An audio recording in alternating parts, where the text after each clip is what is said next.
Mga pagbasa ng mga salita ng makapangyarihang Diyos. Ang mga responsibilidad ng mga leader at manggagawa. Ang mga responsibilidad ng mga leader at manggagawa, 22.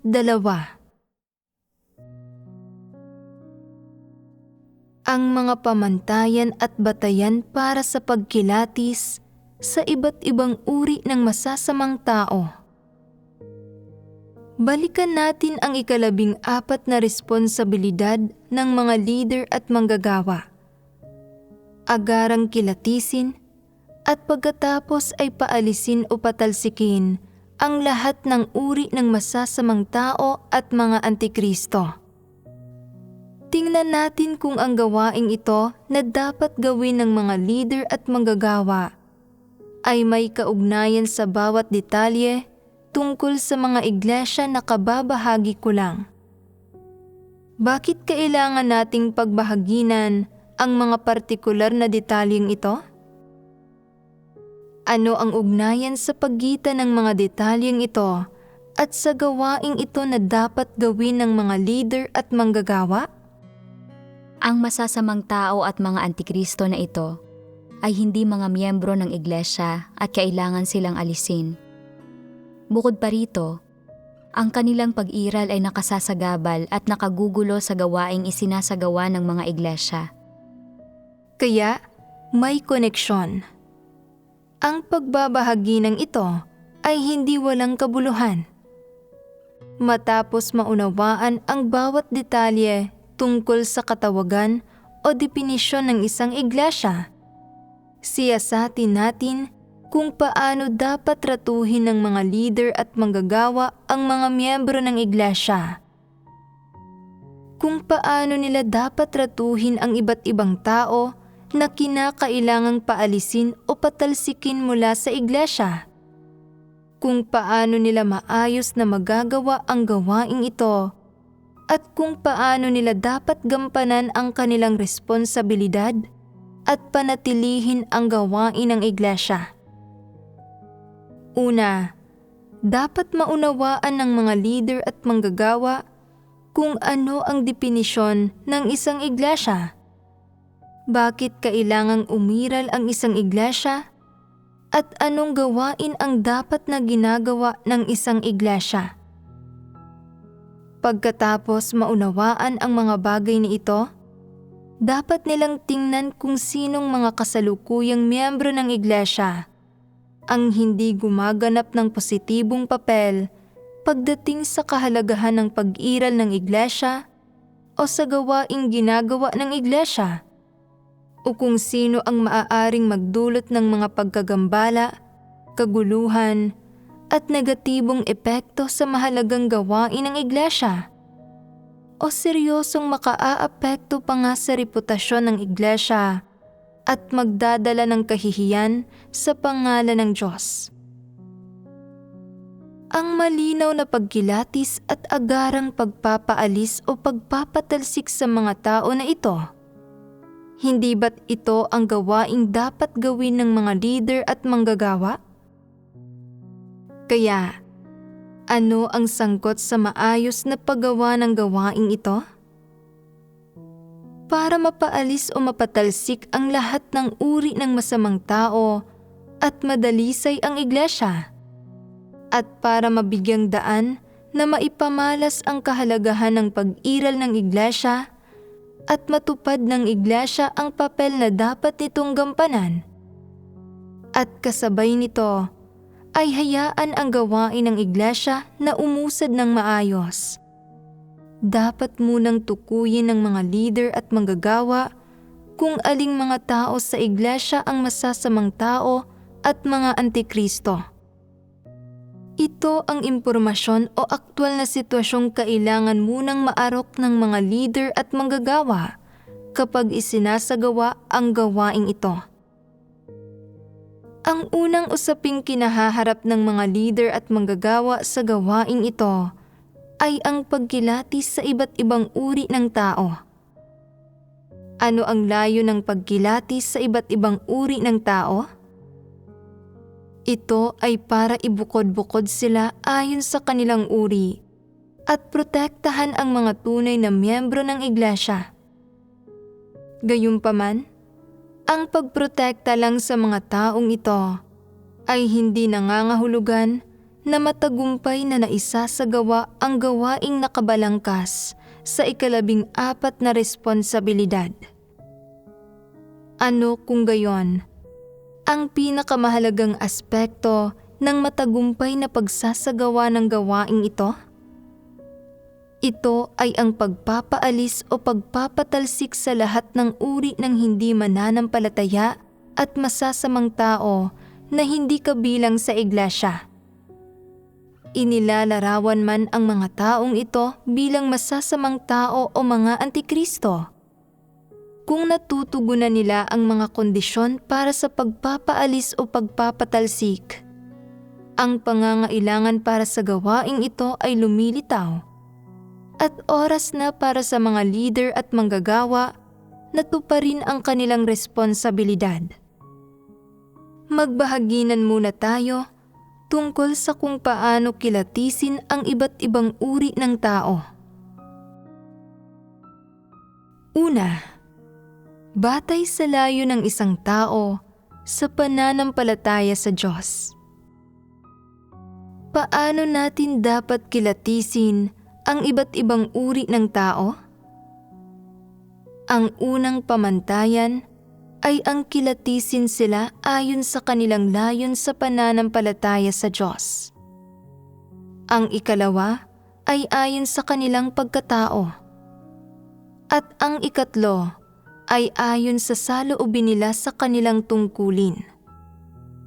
Kung gagamit tayo ng ilang simple at maikling pamagat ng seksyon, ang mga ito ay: una, ang layo nila sa pananampalataya sa Diyos. Ikalawa, ang pagkatao nila. At ikatlo, ang saloobin nila sa kanilang tungkulin.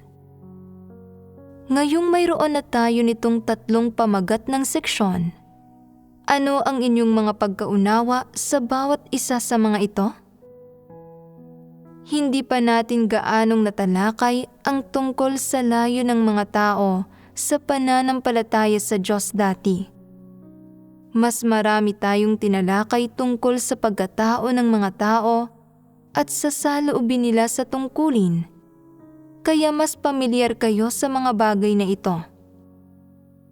Ang layo ng mga tao sa pananampalataya sa Diyos ay pamilyar sa inyo dahil kayo mismo ay nanampalataya sa Diyos ng may layon. Ang ilang tao ay nananampalataya sa Diyos dahil ayaw nilang mapunta sa impyerno.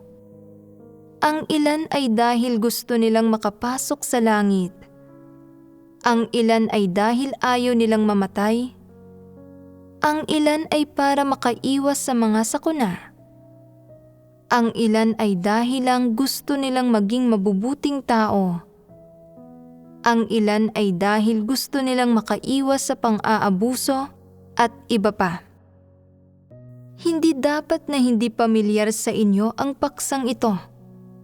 Kaya lang, ang mga detalyeng tatalakayin ko ay maaaring medyo hindi pamilyar sa inyo. Maaari kayong makaramdam ng kawalang katiyakan tungkol sa mga ito. Hindi ninyo alam kung ano ang sasabihin ko tungkol sa mga ito o kung saan ako magsisimula. Kaya, pag-usapan natin ito ng sandali. Sabihin ninyo sa akin, ang mga taong nagkikimkim ng aling mga uri ng mga intensyon at layon sa pananampalataya sa Diyos, ang mga dapat paalisin o patalsikin? Iyong mga naghahangad lang ng kasikatan at katayuan at gusto lang humawak ng kapangyarihan at na walang kahihiyang guguluhin ang iglesia para sa kapakanan ng kanilang katayuan. Ito ay isang uri ng tao. May mga iba pa ba? Iyong mga hindi mananampalataya na naghahangad ng mga pagpapala at na makinabang hanggat nais.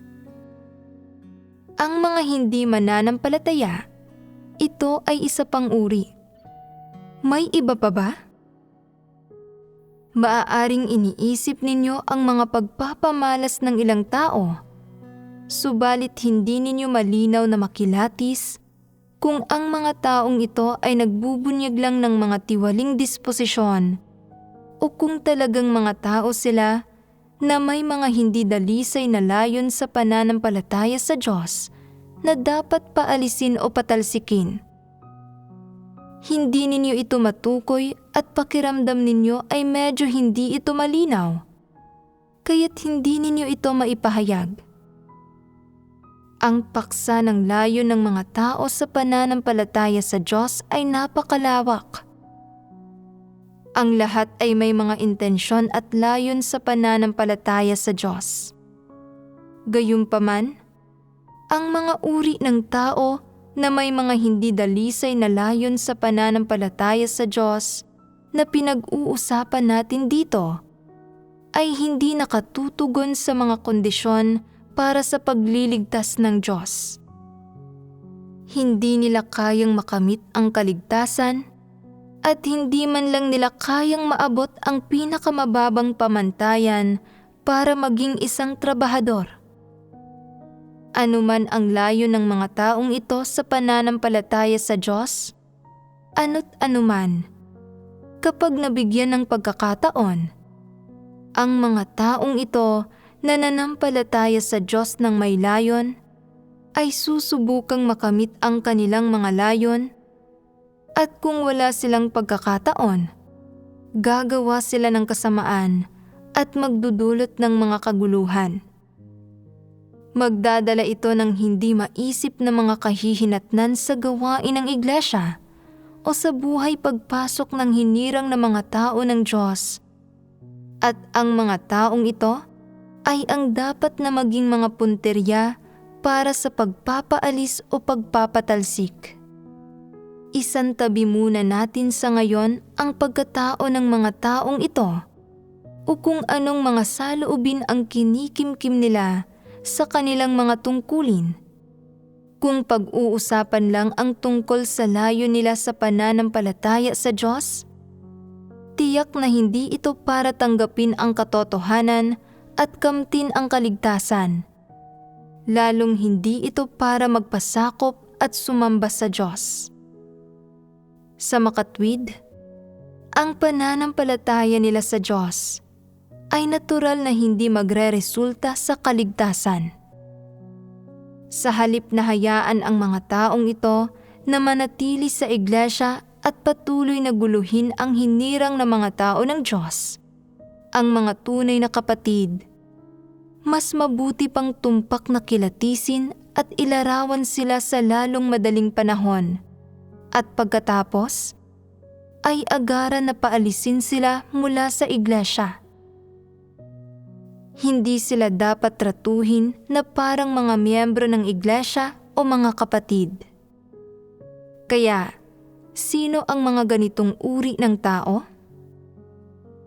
Ngayon lang, nagsalita kayo sa isang malawak na paraan tungkol sa ilang konsepto.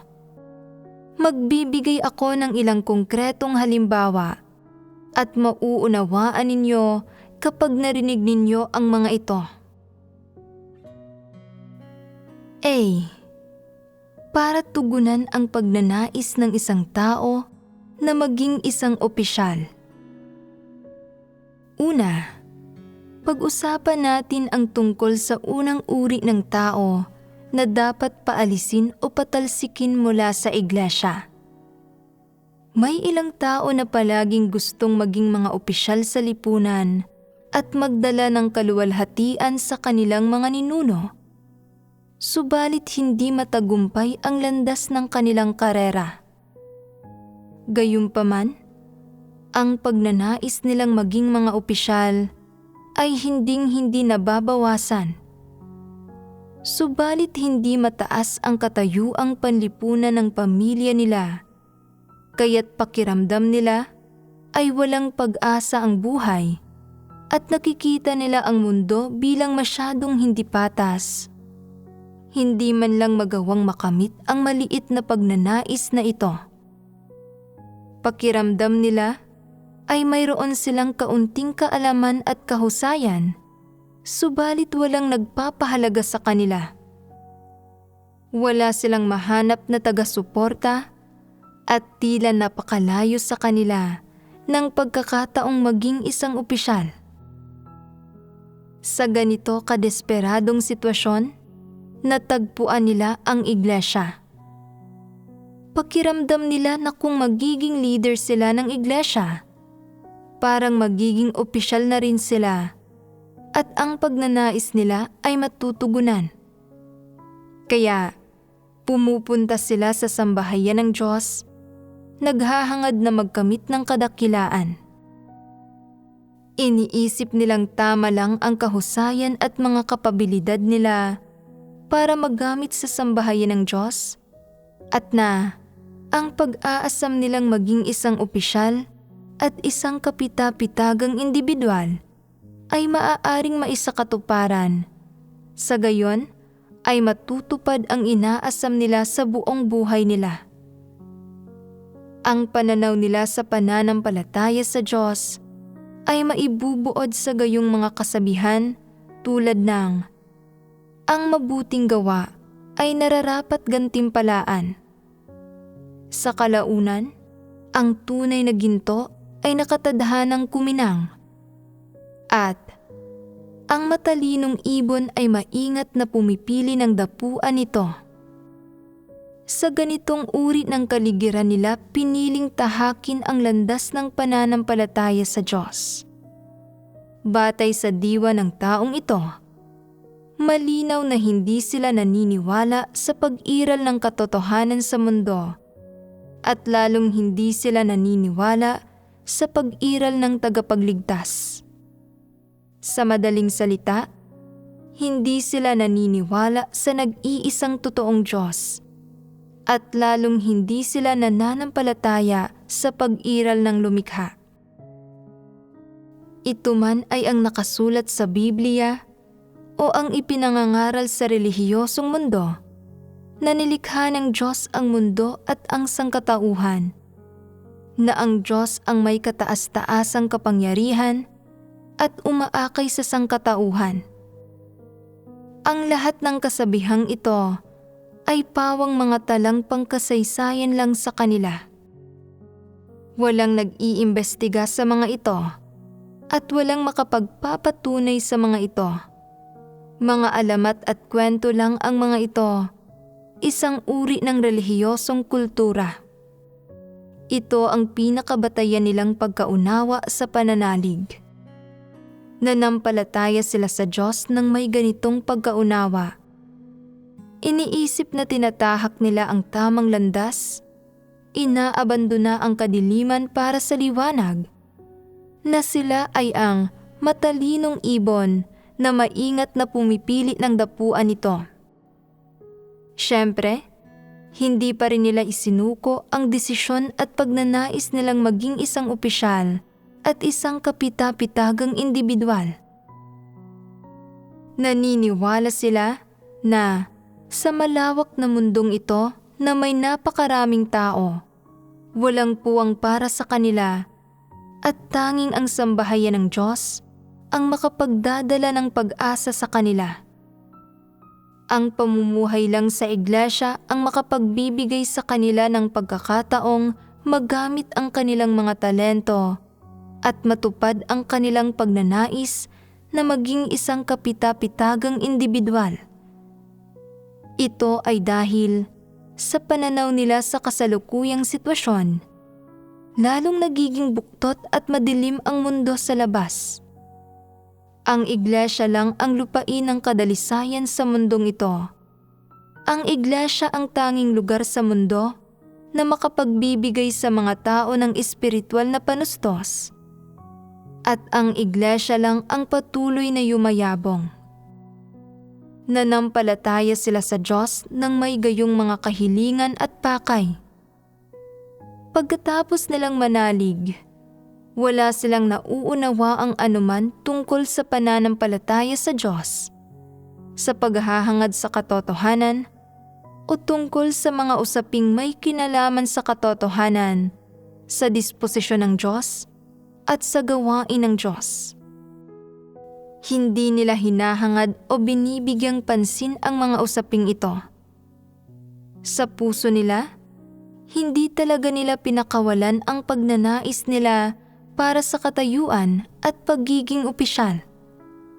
Sa halip, patuloy nilang pinanghahawakan ang mga kuro-kuro at pananaw na ito habang tumatambay sila sa iglesia.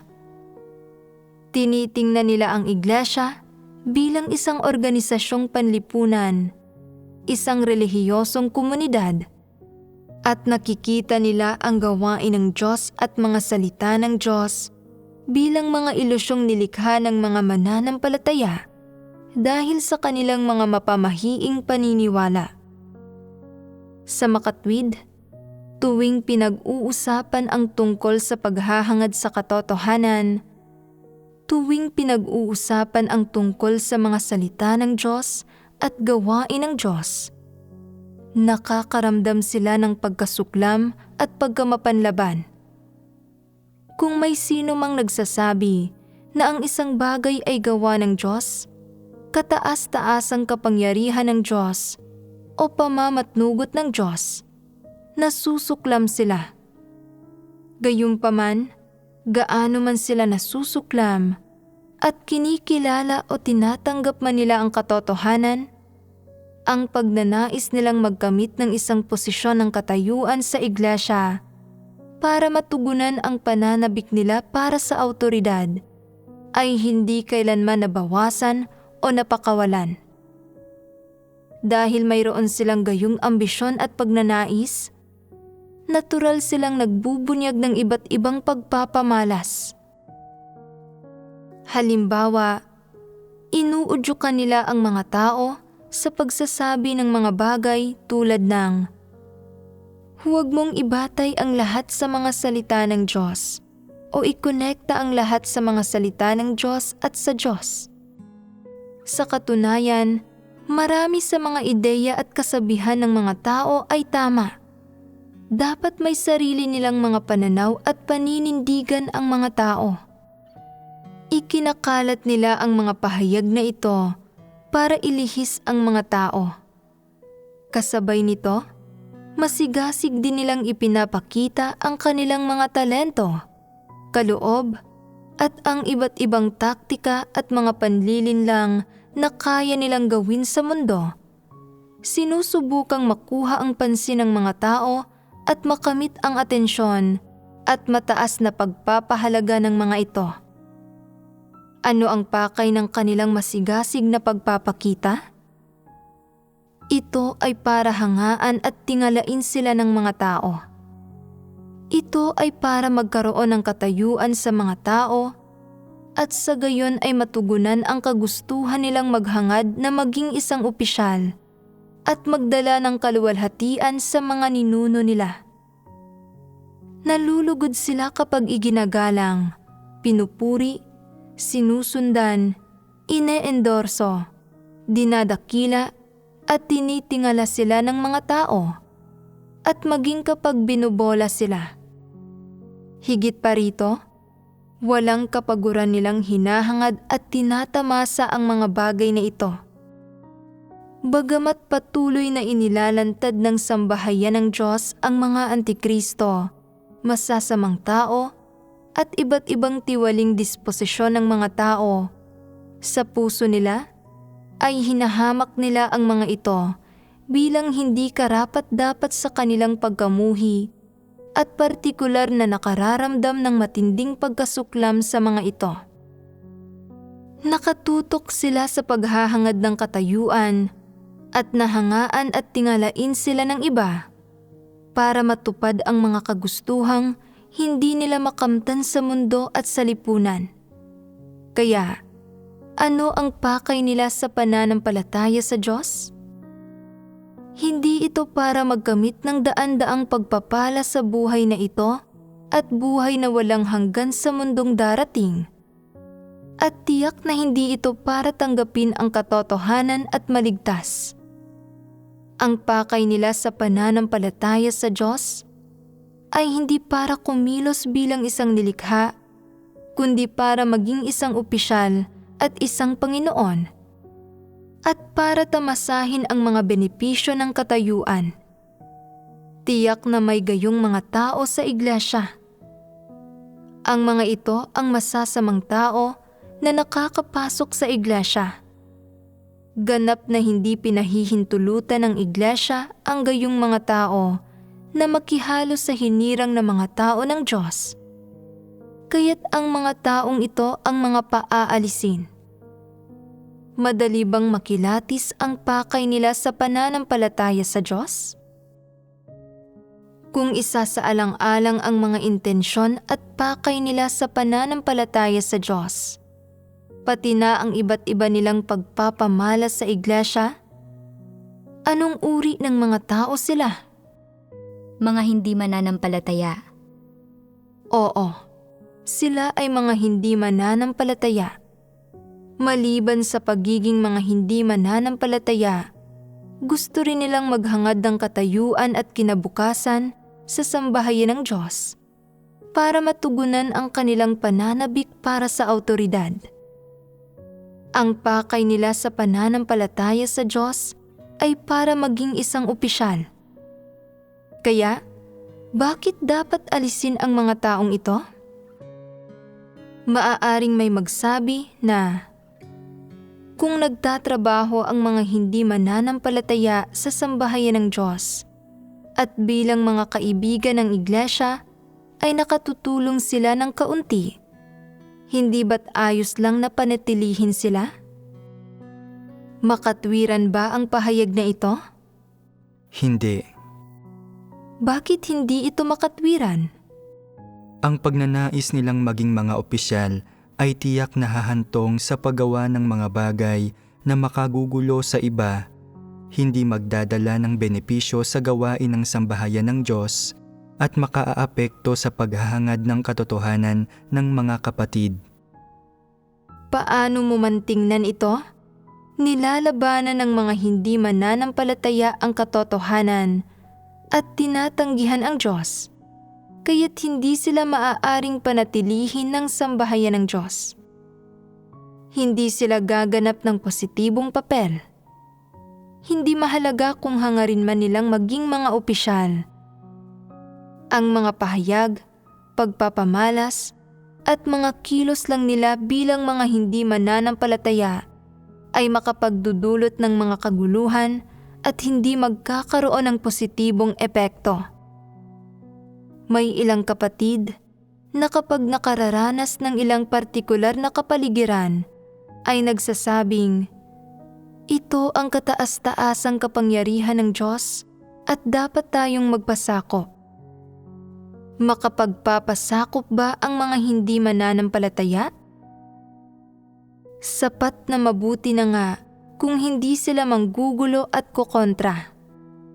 Sa puso nila, sinasabi pa nga nilang, huwag mong sabihin na ang lahat ay kataas-taasang kapangyarihan ng Diyos.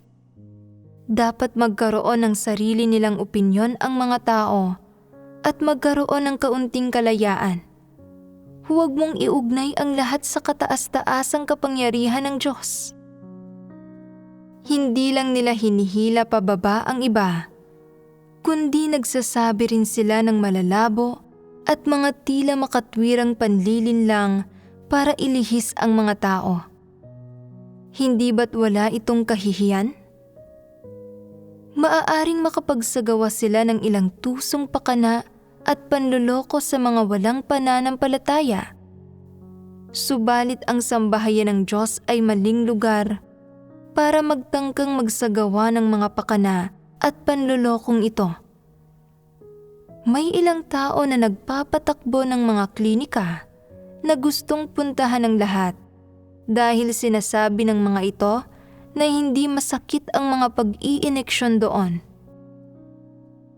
Bakit hindi masakit ang mga pag-iineksyon? Ang dulo ng karayom ay nilublob sa pampamanhid, kaya tiyak na hindi ito masakit. Matalinong hakbang ba ito? Hindi, ito ay isang mapaminsalang galaw. Gayunpaman, itinuturing nila ito bilang isang matalinong hakbang at ipinagyayabang ang tungkol dito. Iniisip na nagpapakita ito ng kanilang kapabilidad at kasanayan. Sinasabing, ang ginagawa mo lang ay ang magsalita tungkol sa pagpapasakop sa Diyos, pamamatnugot ng Diyos, at kataas-taasang kapangyarihan ng Diyos. Mayroon ka ba ng mga kasanayang mayroon ako? Hindi ba't wala itong kahihiyan? Ipinagyayabang pa nila ang gayong mga mapaminsalang panloloko. Ang mga taong nakakapasok sa iglesia na nagkikimkim ng mga motibo ng mga hindi mananampalataya ay ang mga dapat paalisin sa iglesia. Bakit? Ang mga taong ito ay lumalaban sa katotohanan sa puso nila at tutol sila rito. Ano man ang pakay nila sa pananampalataya sa Diyos, ito man ay isang bagay na kaya nilang hayagang aminin o hindi. Batay sa kanilang diwa bilang mga hindi mananampalataya, dapat silang paalisin o patalsikin ng iglesia. Nakakapasok sa iglesia ang mga hindi mananampalatayang ito ng may partikular na pakay.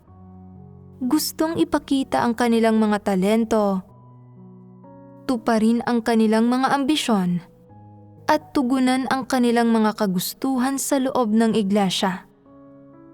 Gusto nilang gamitin ang iglesia bilang isang mahalagang lugar na paraan para makamit ang layo nilang humawak ng kapangyarihan, magpakitang gilas, at manlihis at magkontrol ng mga tao. Kung isa sa alang-alang ang pakay nila sa pananampalataya sa Diyos, may kakayahan silang guluhin at gambalain ang hinirang ng mga tao ng Diyos at ang gawain ng iglesia. Sa makatwid, dapat paalisin o patalsikin ang mga taong ito mula sa sambahayan ng Diyos. Dapat makilatis ng mga leader at manggagawa ang hindi mananampalatayang diwa ng mga taong ito. Ibatay mo man ito sa mga pagpapamalas ng mga taong ito o sa mga hindi nagbabagong pahayag nila tungkol sa pananampalataya sa Diyos. Kapag naarok mo na ang sitwasyon at malinaw mo nang nakilatis na sila ay mga hindi mananampalataya, dapat na mabilis mo silang tanggihan nang walang pag-aalinlangan. Anumang pamamaraan o karunungan ang ginagamit mo, humanap ka ng kahit anong paraan para paalisin sila. Ito ang gawaing dapat gawin ng mga leader at manggagawa. Ito ang gawaing dapat nilang pasanin. Ito ang isang uri ng tao na dapat paalisin o patalsikin. B. Para hanapin ang kasalungat na kasarian. Kung gayon, ano ang mga pagpapamalas ng pangalawang uri ng mga tao na dapat paalisin o patalsikin? May ilang tao ang hindi kailanman naging kabahagi sa pananampalataya sa Diyos. Mayroon lang silang paborableng impresyon dito. Hindi sila interesadong malaman kung ano ang dapat hangarin o kamtin ng isang tao sa pananampalataya sa Diyos. Narinig nila na ang mga taong nananampalataya sa Diyos ay napakaresponsable at totoo. Kaya gusto nilang makahanap ng romantikong kapareha sa iglesia. Pagkatapos ay magpakasal at mamuhay ng matiwasay.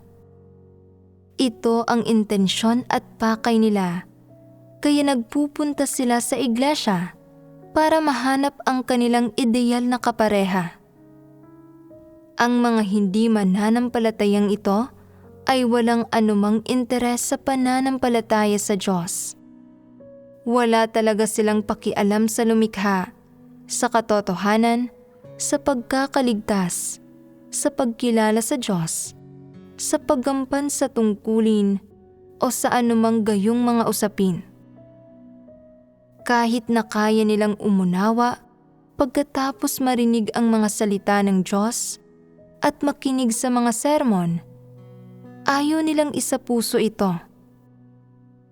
Gusto lang nilang makahanap ng ideal na kapareha at, syempre, umaasa silang makatagpo ng mas maraming tao at mapalawak ang kanilang koneksyon. Nananampalataya sila sa Diyos sa pakay na makahanap ng ideal na kapareha. Maaaring sabihin ng ilang tao na, "Paano mo na lamang may ganito silang pakay? Wala naman silang sinabi o binanggit sa iyo." Ipinakikita nila ito sa kanilang pag-uugali. Tingnan mo kung paanong palagi nilang hinahanap ang kasalungat na kasarian kapag ginagawa nila ang mga tungkulin nila o nakikipag-ugnayan sa isang tao. Kapag nagustuhan nila ang isang tao, patuloy silang nakikipagbahaginan sa taong iyon at nakikipaglapit dito. Palaging nagtatanong tungkol sa impormasyon nito at nakikipagkilala rito. Ang mga di pangkaraniwang pagkilos at pagpapamalas na ito ay dapat makakuha ng sapat na atensyon mula sa mga leader at manggagawa. Dapat nilang obserbahan kung ano ang mga intensyon ng mga ito at kung ano ang pakay na nilalayo ng mga itong makamit. Dapat nilang alamin kung sino ang nangaral ng ebanghelyo sa mga ito. Bakit partikular na hinahangad ng mga ito na makipag-ugnayan sa kasalungat na kasarian? Bakit palaging may gustong sabihin ang mga ito sa kasalungat na kasarian?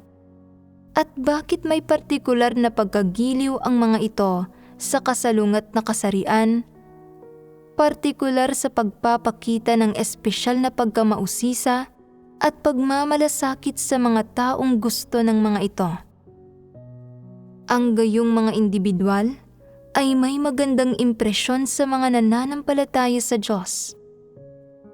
Kahit na hindi sila masyadong interesado sa mga pagtitipon, sa pakikinig sa mga sermon, sa pakikipagbahaginan sa mga salita ng Diyos, sa pag-awit ng mga himno, sa pakikipagbahaginan ng mga personal na karanasan, at iba pang gayong mga usapin. Sa pangkalahatan, ay hindi sila nagsasalita ng anumang bagay na nagdudulot ng mga kaguluhan at pagkagambala.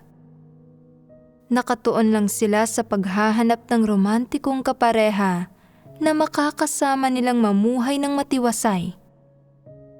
Kung makahanap sila ng kapareha, makasusunod sila sa pananampalataya sa Diyos. Kahit sila mismo ay hindi naghahangad, masusuportahan nila ang kapareha nila sa pananampalataya sa Diyos. May ilang tao na medyo may katanggap-tanggap na pagkatao, matulungin at ginagawa ang makakaya nila para maging palakaibigan at mabait. Halimbawa, kaya nilang magparaya sa ibang tao, mag-isip ng lahat ng makakaya nila para matulungan iyong may mga suliranin na malutas ang mga ito o magbigay ng ilang payo at iba pa. Medyo mabait sila sa iba at walang masamang hangarin. Subalit ang pakay at layo nila sa pananampalataya sa Diyos ay hindi gaanong marangal. Hindi nila hinahangad ang katotohanan at hindi nila tinatanggap ang katotohanan kahit sino pa ang makipagbahaginan sa kanila nito. Pagkatapos sumunod ng kalahating taon o 1 o 2 taon, wala pa ring nagbabago sa kanila.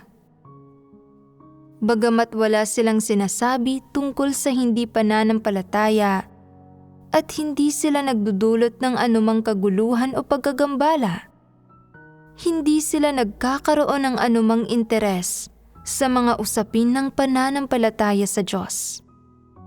Nararapat bang manatili ang gayong mga tao sa iglesia? Hindi. Dapat bang alisin ang gayong mga tao? Dapat din silang alisin Ano ang dahilan? dahil hindi sila interesado sa katotohanan at hindi sila mga target para sa pagliligtas. Kung mananatili sila sa iglesia habang palaging naghahanap ng kapareha, magugulo nito ang iba at maghahatid sa mga ito ng tukso. Hindi sila gaganap ng positibong papel. Ganoon nga iyon. Halimbawa, may ilang tao na partikular na mahilig kumain ng karne. Kapag kumakain sila ng karne, nakakalimutan nila ang kanilang gawain. Kung walang karne, nagagawa pa rin nilang tumugon sa ilang tamang gampanin. Subalit kapag may karne, naaantala ang gawain nila. Ano ang karne para sa kanila? Tukso. Eksakto. Isa itong tukso. Kaya, maaari bang ituring na pinagmumula ng tukso iyong mga palaging naghahanap ng kapareha? Pinagmumulan talaga sila ng tukso. Para sa gayong mga tao, dapat itong gawing malinaw sa kanila. Wala kang pagiging taos-puso sa pananampalataya sa Diyos o sa paggampan sa tungkulin mo. Hindi mo kailanman nagawang maging bahagi ng iglesia at hindi ka kailanman itinuring na isang tunay na mananampalataya. Sa loob ng 2 taon na ito ng pakikipag-ugnayan, nakita namin ang iyong pakay. Gusto mo lang makahanap ng kapareha sa iglesia. Hindi ba't pamiminsala ito sa mabubuting tao? Ang mga tao sa iglesia ay hindi angkop para sa iyo. Maraming angkop para sa iyo mula sa mga walang pananampalataya. Humayo ka at humanap ng isang tao mula sa mga walang pananampalataya. Ang implikasyon ay ang sabihin sa kanilang, nakilatis ka na namin. Hindi ka isa sa hinirang ng mga tao ng Diyos. Hindi ka isang tao ng sambahayan ng Diyos. Hindi ka maituturing na kapatid namin. Ang gayong mga tao ay dapat paalisin sa iglesia ayon sa mga prinsipyo ng sambahayan ng Diyos. Sa ganitong paraan, maaalis ang mga taong ito na walang ingat na naghahanap ng kapareha at nang aakit sa iba. Hindi ba't madaling makilatis ang gayong mga tao? Mga hindi mananampalataya rin ang mga taong ito.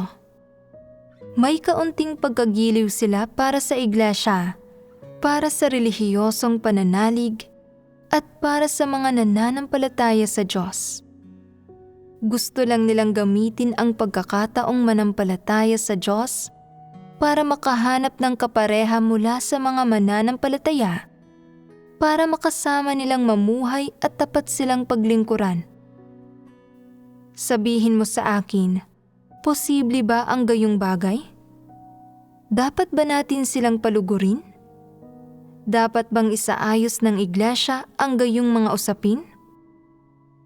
Walang obligasyon ang iglesia na tugunan ang mga personal na kagustuhan nila. Gaano man kabuti ang tingin nila sa mga mananampalataya, na magagawa nilang mamuhay sa tamang paraan kasama ang mga mananampalatayang ito, o na kayang tumahak ng mga mananampalataya sa tamang landas, walang silbi ito.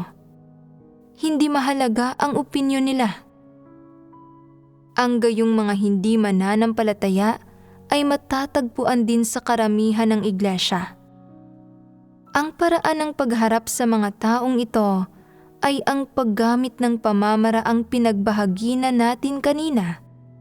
O maaari kayong gumamit ng mas mahuhusay na pamamaraan kung mayroon kayo ng mga ito. Basta't pinangangasiwaan ang mga ito ayon sa mga prinsipyo. Ang mga hindi mananampalatayang ito ay ikinategorya sa iba't ibang uri ng masasamang tao. Kalabisan ba iyon? Ganito mismo natin tinatrato ang mga hindi mananampalataya.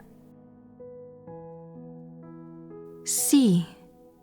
Para makaiwas sa mga sakuna. Ano pang ibang mga uri ng mga tao ang dapat paalisin o patalsikin mula sa iglesia?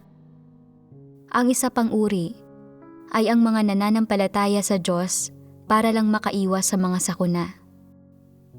Ang pananampalataya sa Diyos para lang makaiwas sa mga sakuna ay isa ring pakay na mayroon ang mga tao sa pananampalataya. Hindi ba't karamihan ng tao na nananampalataya sa Diyos ay may ganito ring uri ng karumihan? Kaya paano natin dapat natukuyin kung aling mga tao ang dapat paalisin o patalsikin dahil dito?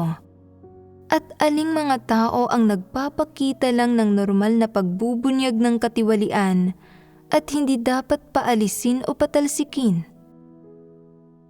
Para sa karamihan ng tao, ang pananalig nila ay may halong motibo ng pananampalataya sa Diyos para makaiwas sa mga sakuna. Ito ay isang katunayan. Sa mga nananampalataya sa Diyos para makaiwas sa mga sakuna, dapat ninyong tukuyin ang mga hindi mananampalataya na umaangkop sa pamantayan para sa pagpapaalis o pagpapatalsik. Halimbawa, ang gayong mga tao, kapag nakita nilang nagsisimula ng lumala ang mga sakuna, ay nagsisimulang dumalo sa mga pagtitipon ng mas madalas at mabilis na binabawi ang mga aklat ng mga salita ng Diyos na dati nilang ibinalik sa iglesia. Sinasabing gusto na nila ngayong seryosong manampalataya sa Diyos. Gayunpaman, kapag lumipas o humupa na ang mga sakuna, bumabalik sila sa pagnenegosyo at pagkita ng pera. Hinaharangan ang lahat ng paraan ng pakikipag-ugnayan para hindi sila mahanap o maabot ng mga kapatid para sa mga pagtitipon. Kapag dumarating ang mga sakuna, aktibo nilang hinahanap ang mga kapatid. Subalit kapag natapos na ang mga sakuna, nagiging napakahirap para sa mga kapatid na hanapin sila at napakadalang na may sino mang nagagawang makipag-ugnayan sa kanila. Hindi ba't masyadong halata ang mga pagpapamalas na ito? Kapag walang sakuna, sinasabi nilang, kailangan ng mga tao na magkaroon ng normal na buhay. Kailangan nating magpatuloy sa ating mga pang-araw-araw na gawain. Kailangan kong magluto sa bahay araw-araw at kailangan kong ihatid at sunduin ang mga bata sa paaralan. Kaya minsan ay hindi ako nakadadalo sa mga pagtitipon. Bukod pa rito, ang pamumuhay ay nangangailangan ng pera.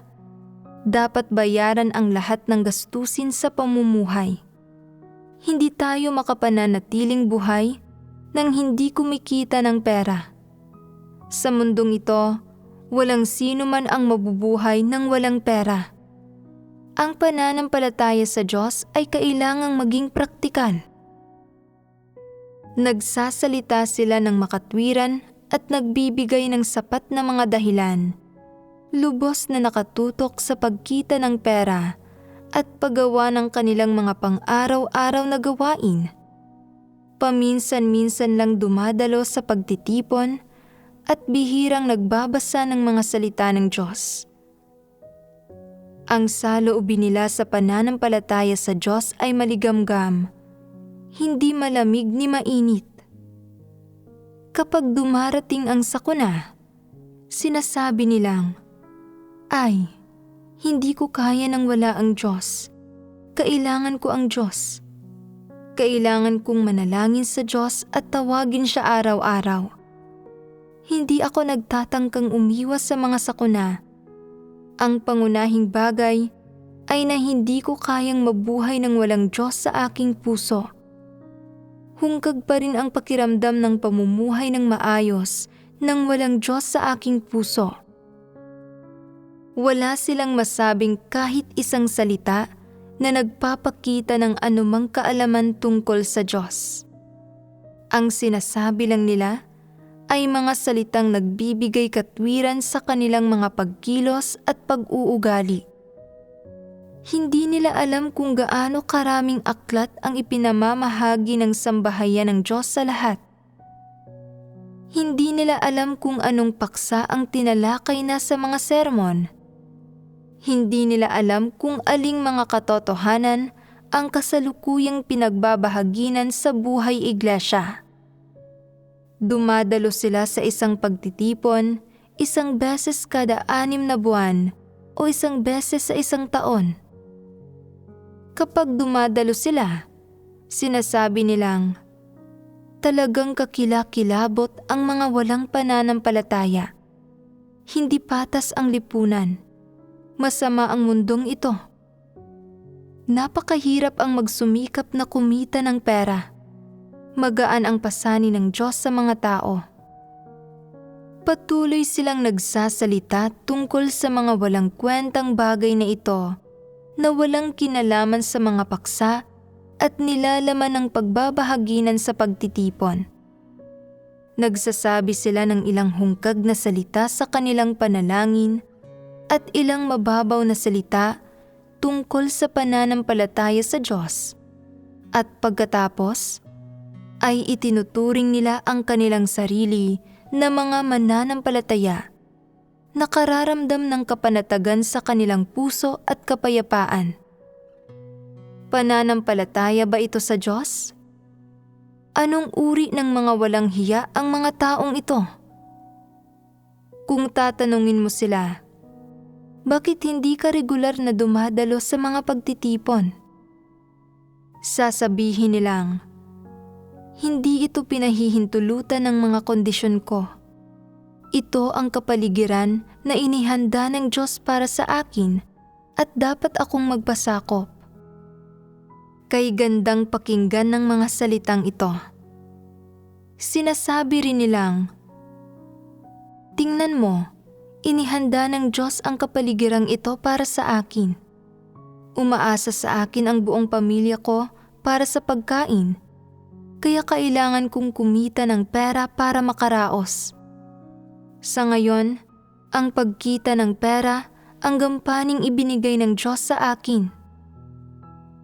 Lubos silang nabibigo na banggitin ang tungkol sa paggawa ng tungkulin nila, pati na rin ang mga responsibilidad at obligasyon nila bilang nilikha.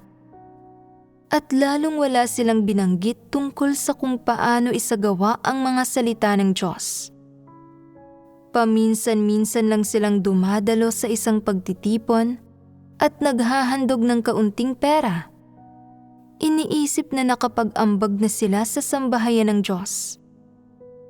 May iba na kapag nagkakasakit ang mga anak nila, ay nananalangin sa Diyos at pagkaraan ng ilang araw, kapag gumaling na ang mga anak nila, mabilis silang naghahandog ng kaunting pera sa iglesia at pagkatapos ay nawawalang muli. Sa tuwing nakikipag-ugnayan sila sa mga kapatid, hindi sila kailanman nakikipagbahaginan tungkol sa katotohanan, ni hindi nila binabasa ang mga salita ng Diyos. Kapag walang mga sakuna o kalamidad, hindi sila kailanman nananalangin sa Diyos. Ang mga pang-araw-araw nilang usapan ay palaging tungkol sa mga di makabuluhang bagay sa tahanan, mga pagtatalo sa tama at mali, buhay sa laman, iba't ibang panlipunang phenomenon, at iba't ibang bagay na nakikita at naririnig nila. Bihira silang nakikipagbahaginan tungkol sa mga salita ng Diyos at hindi kailanman bumibigkas ng isang taos-pusong salita kaugnay sa pananampalataya sa Diyos. Pinananatili lang nila ang lugar nila sa iglesia para hingin ang pangangalaga at proteksyon ng Diyos. Sadyang ito ang paraan nila ng pananampalataya sa Diyos. Naghahanap lang sila ng kapayapaan at mga pagpapala nang hindi talaga hinahangad ang katotohanan. Wala silang anumang interes sa katotohanan. Gusto lang nilang magkamit ng mga benepisyo, biyaya, at mga pagpapala mula sa pananampalataya sa Diyos.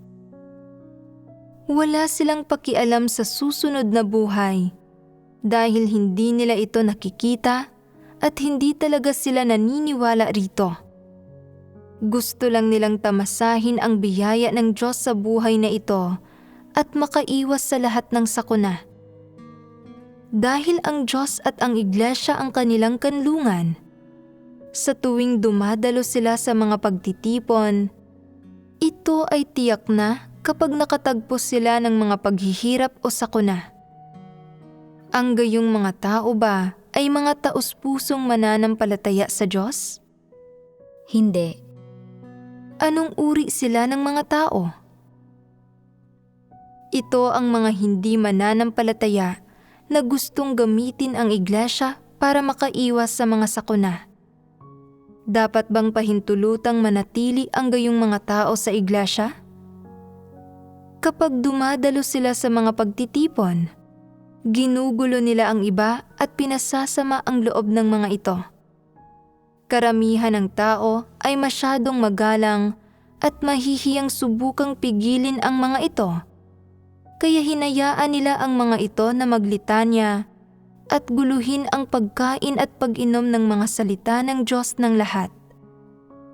Ano ang dapat gawin ng mga leader at manggagawa sa puntong ito?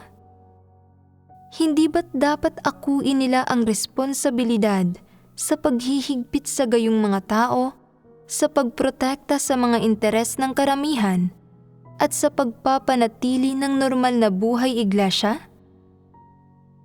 Maaari mong bawiin ang mga aklat nila ng mga salita ng Diyos at payuhan silang lisanin ang iglesia. May iba't ibang paraan para hikayatin ang isang tao na lisanin ang iglesia. Maaari kayong mag-isip ng sarili ninyong paraan. Siguraduhin lang ninyo na hindi na nila makokontak ang mga kapatid. Ipagpalagay na may nagsasabing, "Mabuti ang taong ito. Tinatalakay lang niya ang ilang di makabuluhang bagay sa tahanan kapag nasa iglesia. Subalit hindi niya ginugulo ang gawain ng iglesia o nakaaapekto sa pagganap ng ating tungkulin. Kaya dapat tayong maging mapagparaya. Sa pananampalataya sa Diyos, hindi ba't dapat tayong magparaya at magtiis sa lahat ng uri ng tao? Nais ng Diyos na maligtas ang bawat tao at ayaw niyang mapahamak ang sinuman. Kung gayon, ay kailangan mong isaalang-alang kung target ba sila para sa pagliligtas. Kung hindi, hindi ba't dapat natin silang kilatisin at paalisin? Sinasabi ng ilang tao na, "Masyado akong magalang. Mahihiya akong subukang hikayatin silang lisanin ang iglesia." Madaling lutasin ang problemang ito. Kung sadya mo silang hindi kokontakin, hindi ka nila magugulo o mapipigilan. Kahit na makasalubong mo sila, hindi mo kailangang makipag-ugnayan sa kanila. Hindi na kailangang makipag-usap sa kanila tungkol sa mga usapin ng pananampalataya sa Diyos. Tratuhin mo lang sila bilang mga walang pananampalataya. Sinasabi ng ilang tao na, "Hindi ba natin sila pwedeng tulungan ng may pagmamahal at makipagbahaginan sa kanila sa katotohanang nauunawaan natin?" Para sa gayong mga hindi mananampalataya, kung tunay kang may pagmamahal, maaari mo itong subukan. Kung talagang mababago mo sila, hindi na sila kailangang paalisin o patalsikin. Sinasabi ng ilang tao na, "Hindi ko sasayangin ang pagsisikap ko. Walang silbi ang pagtulong sa kanila. tulad ng pagpapaligo sa isang baboy. Kahit gaano pa kalinis ang pagpapaligo mo rito, hahayo pa rin ito at gugulong sa putik. Ganoon mismo ang uri ng nilalang na ito, hindi ito magbabago. Kung kaya mo itong unawain, tama ka. Makikipagbahaginan ka pa rin ba sa katotohanan sa gayong mga hindi mananampalataya para tulungan sila? Gagawa pa rin ba kayo ng walang kabuluhang gawaing ito? Hindi. Sa puntong ito, napagtanto ninyong naging hangal kayo at hindi ninyo nakilatis ang mga tao. Hindi kayang magbago ng mga hindi mananampalataya. Alam din ng mga taong ito na ang mga nananampalataya sa Diyos ay gumagawa ng mabubuting gawa at umiiwas sa paggawa ng masasamang gawa na hindi nila inaabuso ang iba o ginagancho ang mga ito.